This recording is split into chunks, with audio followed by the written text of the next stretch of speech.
Audience research is very much prevalent in every stage of making and developing my music video and ancillaries. Whilst researching and planning, I use primary and secondary audience research to enable me to assess what audience preferred in music videos, as well as audience research to establish the type of audience I was aiming my products towards. My primary research was comprised of mini interviews.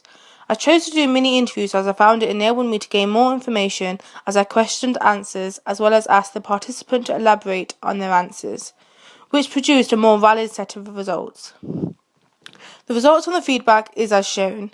My participants included both genders and included ages 10 to 50. This ensured I covered a large range of people so I could understand what they expect from a music video. Altogether, I interviewed 15 people. From the results, I discovered that people watch music videos frequently. Therefore, they would understand the conventions of music videos. When asked what mood they preferred in their music videos, most participants answered uplifting and happy. This made me reconsider my idea for my music video, as it could be considered depressing. However, in the end, I felt it represented realism and the situations people deal with in everyday life. I also tested out the song I was proposing to use, in order to gain feedback as to what emotions they felt while listening to it. A lot of responses was that it made them feel depressed and somber, two emotions I felt I conveyed effectively in my final draft music video. Furthermore, when questioning what the participants expect from a ballad video, I found that people responded with sad, slow, narrative-led.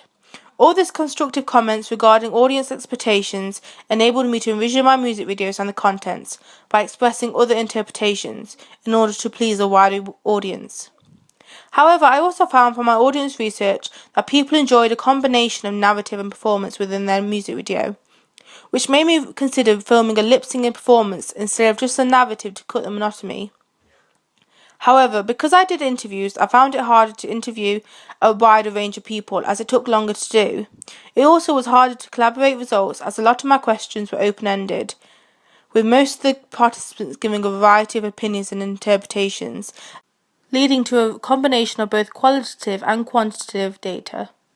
To better understand the audience I wanted to find out who I was aiming my video at, I researched two ways to define audiences. One is by their social class.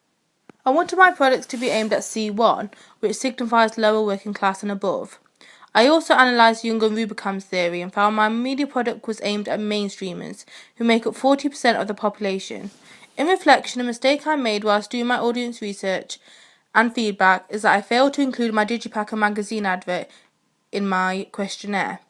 Audience feedback was also prevalent while I was forming my music video, Digipack and magazine advert. When developing drafts of them, I often asked peers and teachers for verbal feedback, and this was constructive as it supported me to make changes to produce a sleek and more informed construction.